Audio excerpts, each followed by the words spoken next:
Good evening. It's wonderful to be back with you again, isn't it, Ronnie? It certainly is. And in a packed programme tonight, we shall be hearing about the Japanese businessman who lost a fortune in the wholesale trade, gave it all up and committed cash and carry.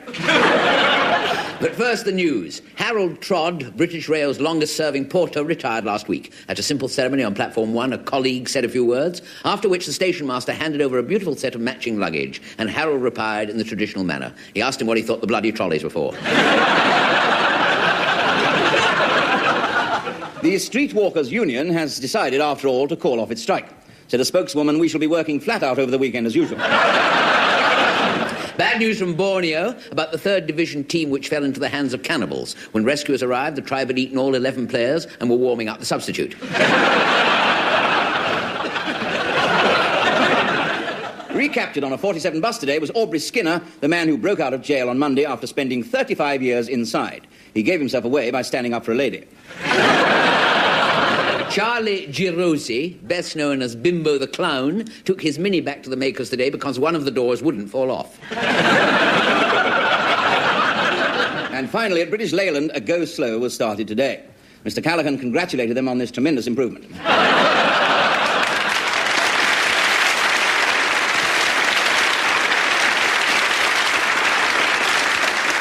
In the sketch which follows, entitled The James Boys, James Mason will play a Mason, James Fox will play a Fox, and James Burke appears as himself.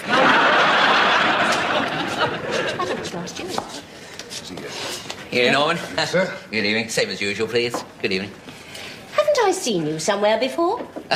No, it's probably my brother you were thinking of. This happens a lot. A lot of people think. Well, can I buy you a drink? Sorry. Oh, thank you. Gin and tonic, please. Is your brother very like you? Yes, he is, in fact. He'll be here in a minute. In fact, to be honest, we are identical twins. No. Yes. Really? Yes. Oh, here he comes now.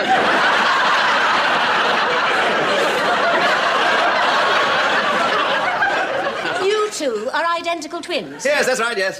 Well, don't look so surprised. You must have seen identical twins before. I mean, when anyone could tell you apart. Oh, you're so clever. I mean... Yes, very good. Yes. You spotted it, didn't Yes. you? If you look very closely, you can see that my eyes are slightly lighter than his. It's true. See, mine are just a shade darker. You see that? Not many people spot that, you know. No, very good. You're a very clever girl. What do you mean, clever girl? You're not remotely alike, let alone identical.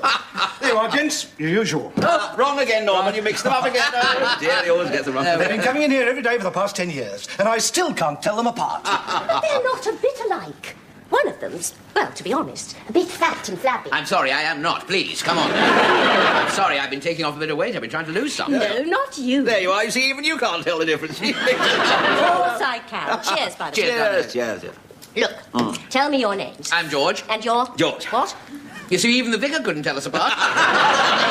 Hello, darling. Sorry I'm late. Oh, hello, my darling. How are you? All right? Yes, that's your husband over there, actually. Sorry. Will I ever learn? No, I enjoyed. You see, I think I've kissed her more times than he has. It's funny, yeah. That's why I never got married, never had to.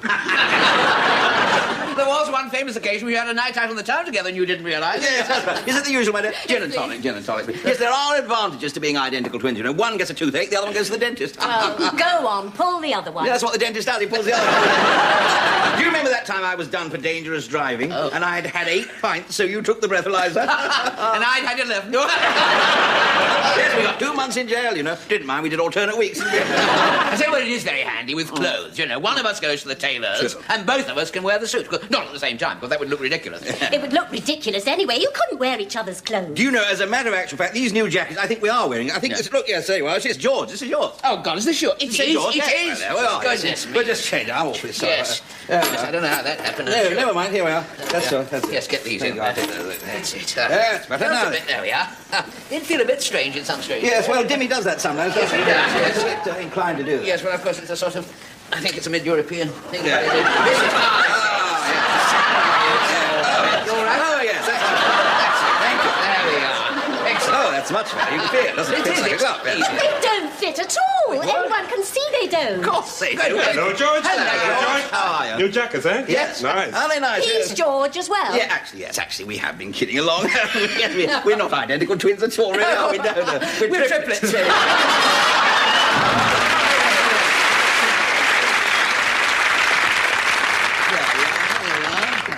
Thank you very much. Menus, huh? Thank you. I'm sorry to barge in like this without actually booking. You know, I know the management object, but I just thought I'd dodge in and generally merge in with the company. Perhaps nobody would notice. Oh, that's quite all right, sir. Can I get you a drink, sir? That would be very nice. I'll Have a gin, yes, naturally, sir. What would you like with it? A tonic, sir? How do you know I was going to have a gin? With your subconscious, sir. You mentioned it already 3 times since you come in, sir. Have I really? Yes, you said dodge in, barge in, and merge in. Yes, I always know what people want, you know. It's exactly the same with food. People behave like what they eat, you know, so yes. I always know by what they say what they're going to order. How interesting. Yeah. I don't know about these sort of things, but I'd hazard a guess. You were talking absolute cod's roe, old chap. No, not at all, sir, no. Pure, unadulterated cabbage water. Waiter, What about this fellow? Now, what would his favourite dish be? would you get me some cigarettes from the bar? From the where? From the bar. Lamb. Waiter, could I have my bill? Bit late. Got to make a move. Make a what, sir? A move. When you want to move, you want to move. Beef. What about that chap over there? Quiet. Quiet, quiet, quiet. Quiet. Quiet, quiet. Duck. Oh, yes, sir, all right. Listen to her over there. Oh, dear. Oh, dear. Venison. Listen to him over there.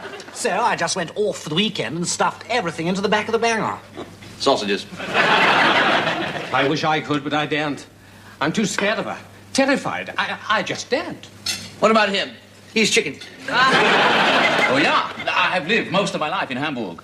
I love Hamburg. It is my home. I suppose he's a hamburger? No, sir, no. Beef stroganoff.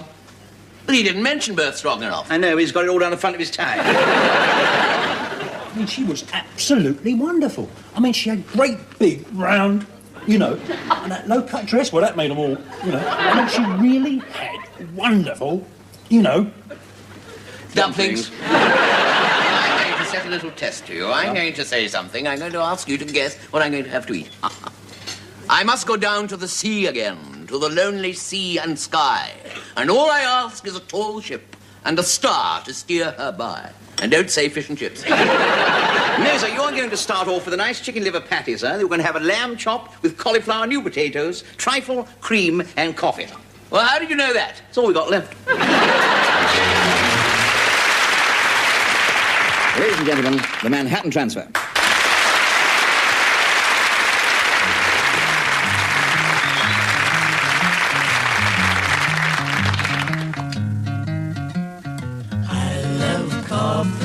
I love tea. I love the Java and it loves me. Coffee and tea and the Java and me. I love Java, sweet and high. Whoops, Mr. Molo, I'm a coffee buy. Shoot me the pot and I'll pour me a shot. Oh, slimy slug of that wonderful mug, and I cut a rug till I'm stuck in a jug. A slice of onion and a raw one. Draw one. Waiter, waiter, percolator. I love coffee, I love tea. I love the Java and it loves me. Coffee and tea and the Java and me. A cup. Boston beans, soybeans, and a little bitty green bean. Cabbage and green. You know that I'm not keen about a little bean, unless it is a chili bean. Talk it, boy. I love Java and sweet and hard. Whoops, Mr. Moto, I'm a coffee bar. You shoot me to buy, now pour me side to death and rum skeets over the big lago. Ooh, slip me a slug from that wonderful mug, and now cut a rug that's snug in a jug. Drop your nickel in the pot, Joe. Taking it slow, waiter, waiter, percolator. I love coffee, I love tea. I love the Java and it loves me. Coffee and tea and the Java and me. Yeah. A cup. Oh.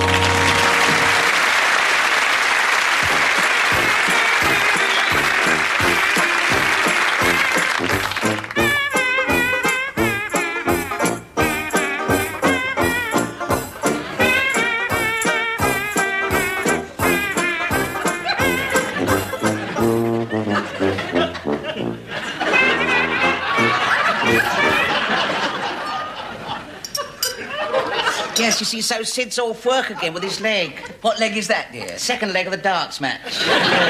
He's all tensed up and erotic over it, you know. Well, he suffers from his nerves, you see. Well, we all suffer from that, dear. What, dear? Sid's nerves. Oh, yeah. George is very erotic at the moment. Flies.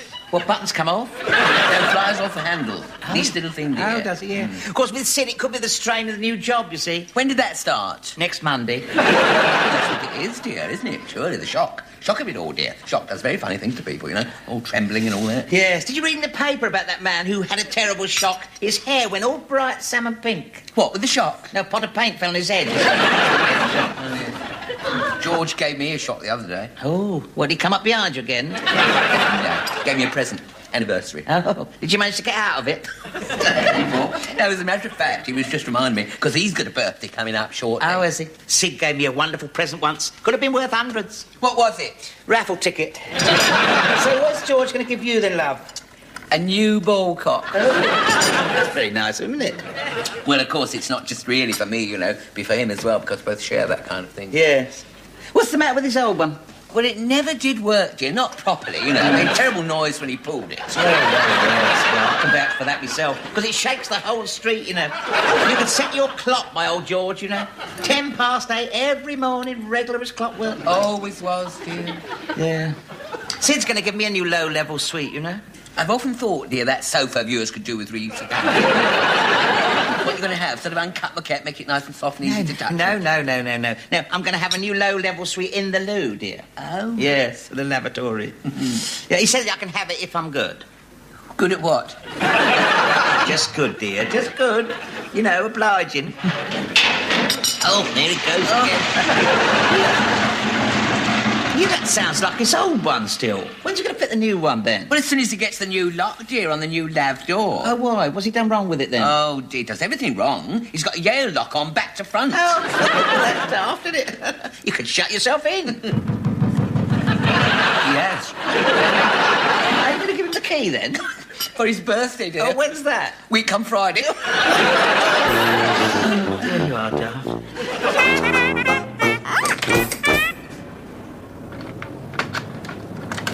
Spirit of the Ouija board, are you with me? Sorry if the glass a bit sticky. He'd had an egg flipping it last night. Spirit of the Ouija board, are you with me? Well, are you with a Woolwich? If there is a spirit in the room, give me a sign. What is your name? It's me, Sid. Sid? What, little Sid from next door? Yeah. Oh, dear, what a shame. Oh, how long you been there, Sid? Well, I've only just arrived, haven't I? Oh, that's terrible, I can't believe it, Sydney. Listen, does Lil know yet? Yeah, I've just left her in the bedroom. Well, at least you went the way you always hoped you would, Sid. What's it like there? Horrible and manky, it's what it's like. Are you upstairs or down below? I'm outside the door, George. Can I come in? Oh, God, What are you doing? I'm doing Ouija. Oh, I'll come back when you're finished. Wait. Her voice is you speaking to Eve, Sammy? What's... Eve? She's not in here. I wouldn't be sitting here with the lights out if Eve was in here, would I? Makes it all unnecessary. I'm not daft, am I? What are you doing? Repairing a plug or something, a fuse? No. I got this Ouija board, you see, from the tallyman last week, and I'm trying to communicate with the dead. Oh, I see. Yeah. Well, I'm not going to be a lot of help to you, am I? I've got a job communicating with what's name living, haven't I? No, you never know. You might be a natural receptacle, mightn't you? I mean, a lot of people are very sceptic about all this, but I know a bit about the supernatural, you see, because I once studied to be an average. An average what? Just an average, you know, someone who communicates with the departed. You mean a medium?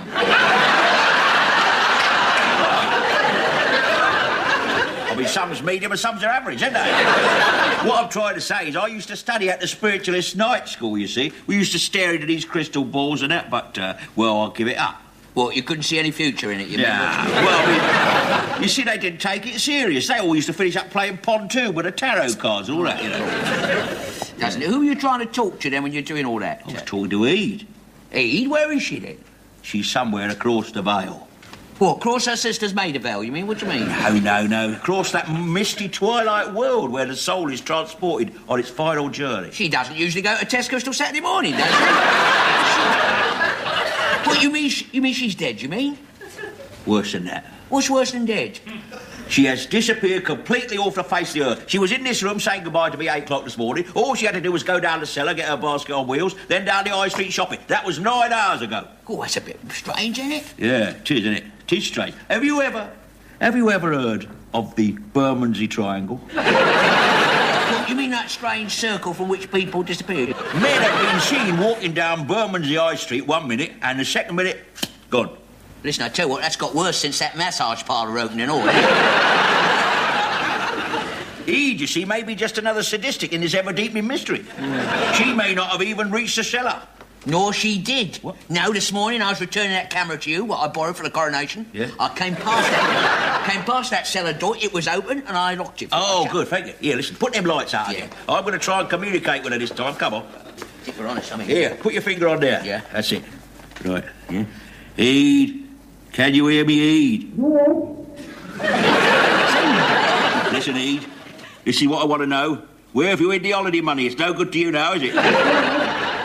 If I didn't know you better, I'd say that noise was coming from his cellar. Now, I've narrowed it down to 2 possibilities, Sid. Either some alien spaceship in search of a human specimen has spotted her in Tesco's and has beamed her up now to some distant galaxy, or she has been shanghaied from the shopping precinct by a gang of white slavers and is even now in the clutches of an Arab prince who is treating her like a mere plaything. Or I've locked her in the cellar. Far-fetched, isn't it? No, come to think of it, she did lock me in the toilet this morning, fair's fair. Listen, were you being what she considered a trifle forward? No, I wasn't. I was merely erecting her anniversary. I reckon we ought to let her out as soon as possible. Yeah, certainly, but not before you have spent a couple of hours furthering our search for spirits. What, up the spiritual school? No, down the pub. Come on.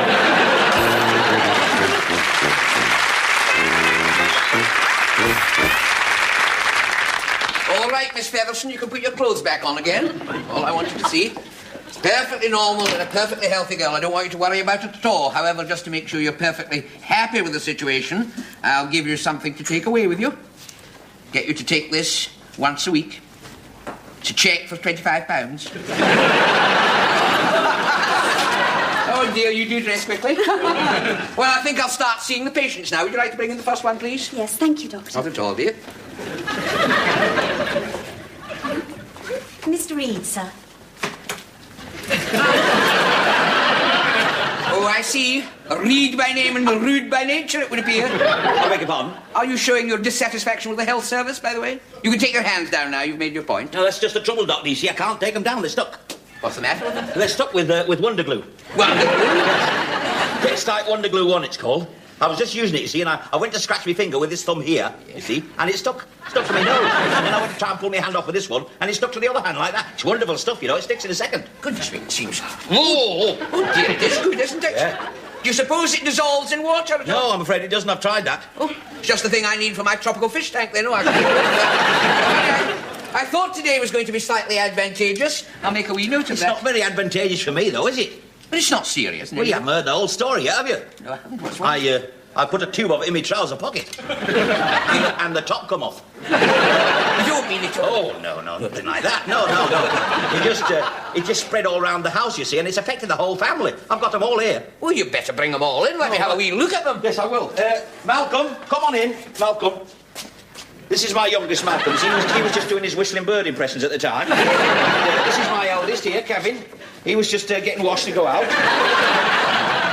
And this is Sandra, my daughter, and her fiancé.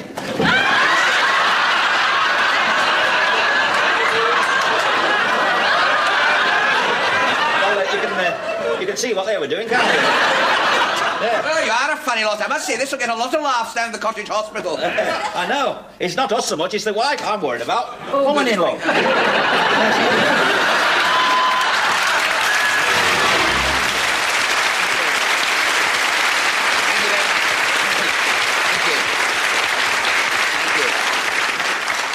tonight, by way of a change, I'd like to open by dipping, into the mountain of fan mail which has arrived, to be honest, following last week's joke, just a selection from the vast sacks of post and telegrams of congratulations that have been flooding in all week long.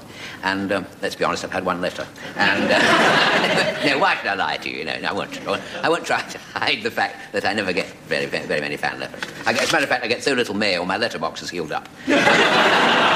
As a matter of fact, the last time anybody had anything good to say about me was a couple of series ago, the drama critic of the Times literary supplement who said I was pushing back the barriers of comedy and reaching new, unexplored areas of humour. I think the actual wording was Ronnie Corbett's getting beyond a joke. But it was the same thing. All of which makes it so exciting that I've received this letter at all, only this morning. I haven't even had time to open it or read it myself. I just hope it's something nice. Here we are. Dear Ronnie, just a note to thank you for the endless amusement you have always given me. Last Saturday was the funniest yet. I still haven't stopped laughing. My husband will be away this weekend, too, so if you would like to...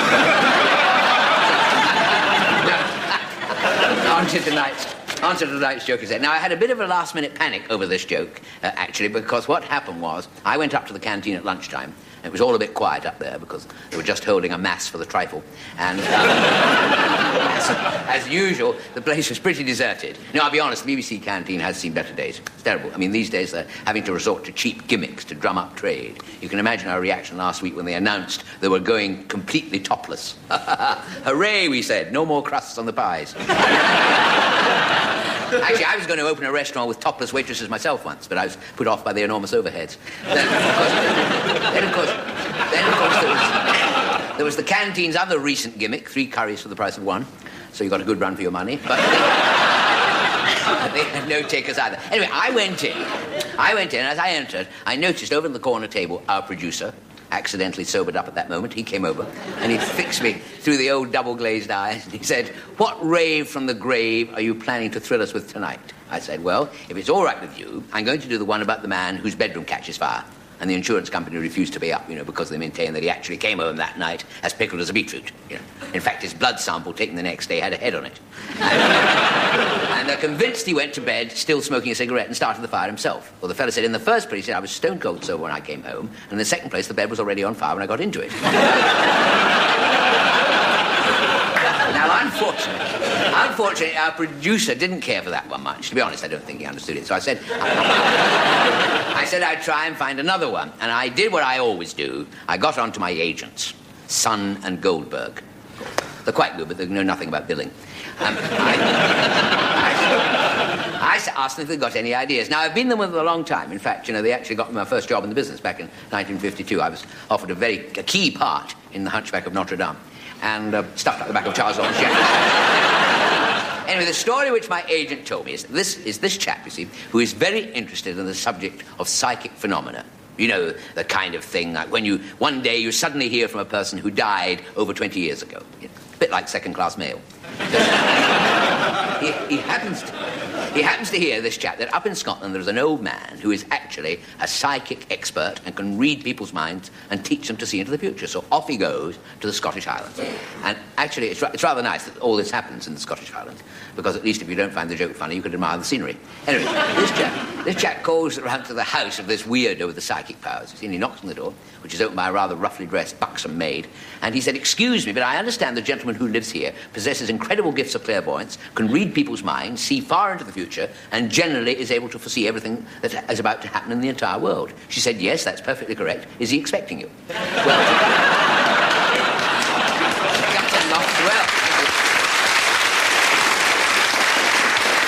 To cut a long story not quite so short, he goes in and he meets this wizened little man who says to him, "Okay," he said, "for £500, he says, I will teach you everything I know about telepathy, and then you'll be able..." God knows where he came from. Anyway, he said, "Then you'll be able to read people's minds as well as I can." So the old man takes him outside into the garden. He opens the tool shed and brings out a garden hosepipe, which he fixes onto the tap. Well, this all seems a bit strange. So the man said, "Look, I'm sorry, I thought you were going to teach me all about telepathy." And the old man says, "Look," he said, "trust me," he said, "I know what I'm doing." He said, "Just you take hold of the other end of this hosepipe," he said, "hold it up to your eye." I've got a feeling he's from somewhere near Arbroath myself. He He says, hold it up to your eye, he says, and have a good look down inside it. The fellow said, well, what's all this got to do with mind reading and teaching me how to see into the future? The man says, please, he says, do as I say. So he holds the hose out of that, and he stands there squinting down into the hose. Of course, the old man immediately rushes round the corner and turns the tap on. Whoosh, right in the fellow's eye, and the fellow's drenched to the skin. Well, he hurls the hose pipe down. He rushes over to the old man. He said, you know, he said, I knew damn well you were going to do that. The old man says, there you are. You see, we're halfway there, all right?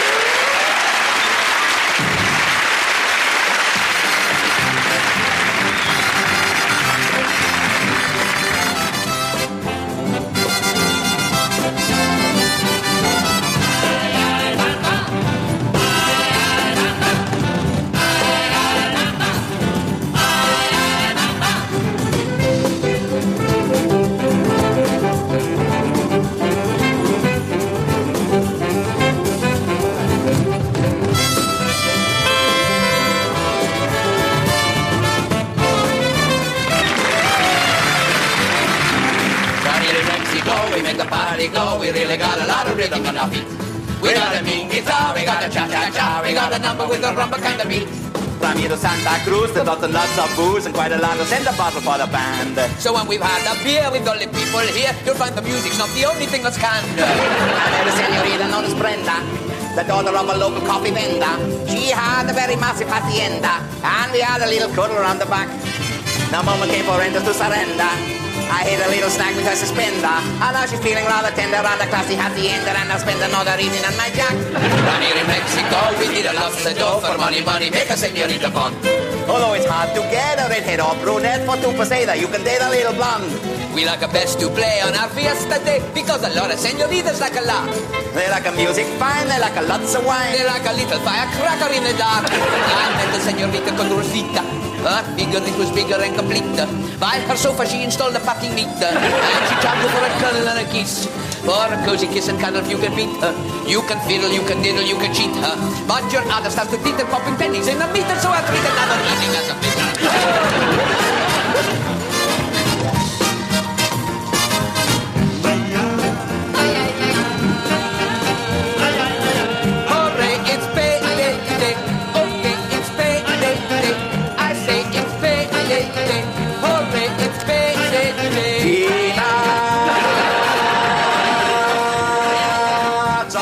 At the double time I do in my pocket when the government is through peanuts. That taxman's gonna drain me dry, P-A-Y-E, and then N-I. I'm working hard, I thought I'd make a mint, so very hard I ought to make a mint, but every payday I'm still running skin. Hooray, it's payday today! Oh, hooray, it's payday today! Hooray, it's payday today! Hooray, it's payday today! It happened in Monterey a long time ago.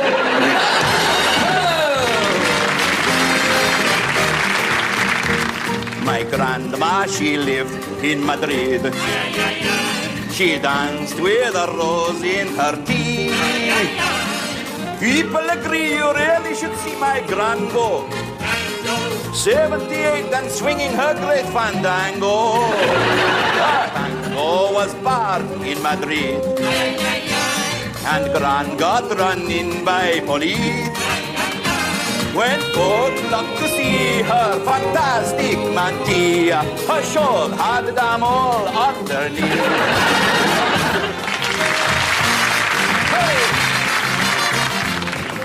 My uncle Don Fernando, he got married. My uncle's 84 if he's a day.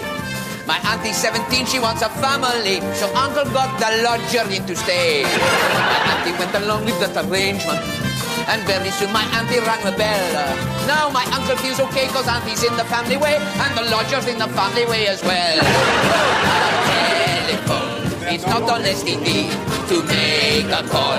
Your manual, you see, it's telegram. And trunk call he'll arrange, because he is our operator, manual exchange. Hey! I'm very smart in a poncho. I'm very smart in a Mac. I like a fringe round the bottom, and I like a belt round the back. Rio Grande, Santaritas everywhere. Some are fat and some are bandy. If they're handy, we don't care. so fast as an ignorant bandit. He thinks that he knows everything. He holds up a train with a pistol, and he holds up his trousers with string. Aye, aye, aye, play the bongo, aye, aye, aye. All the gringo call me Pongo. Wish I knew the reason why.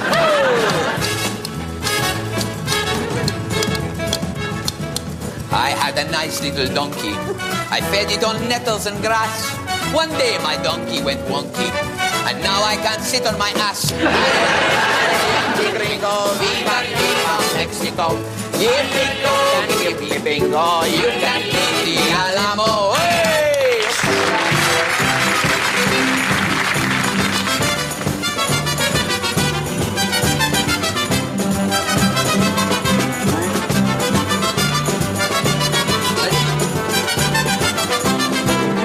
Greater than chattel, with scandal and rover and prattle, but we never tittle or tattle, cause I'm keeping it under my hat. A girl that I knew from Zuela, she had an affair with a sailor, and now she's as big as a whaler, but she's keeping it under her hat. I'm constantly painting a fresco, depicting a popular sport, and the wall round the back of a Tesco, and now he's appearing in court. Well, say from Caracas, said women were driving him crackers, and that's how he lost his maracas, and he's keeping them under his hat.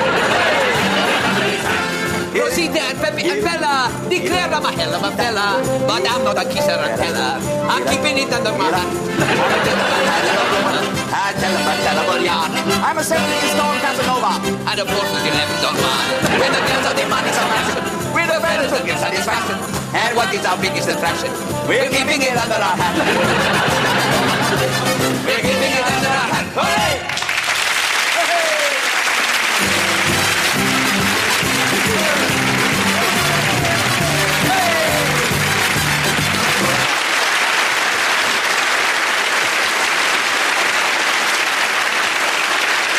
Thank you very much.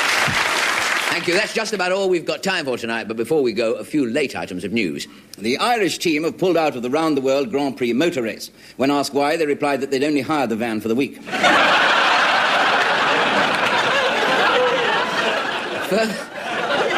Further developments tonight in the case of the Hyde Park flasher, the man who jumps out in front of lady joggers stark naked.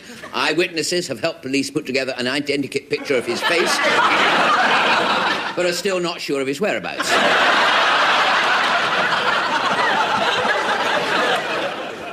Elspeth Bond, Lady Librarian of the Year, has at last had her baby.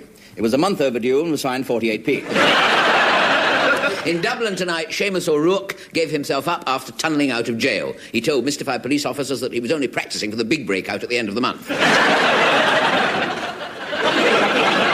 Traffic news, a juggernaut carrying treacle is overturned on the M4. Drivers are asked to stick to the inside lane. And mad scientists have crossed Danny LaRue with Spotty the incontinent dog and got a surprise package on Mother Kelly's doorstep. And finally, at London Airport today, MPs returning from holidays all over the world waved their souvenirs at a waiting crowd. Mr. David Steele arrived from China and held up some china. Mr. Foote arrived from Turkey and held up a turkey. Mr. Callaghan arrived from Thailand and held up some ties. And Mrs. Thatcher arrived from Nicaragua and held up the traffic.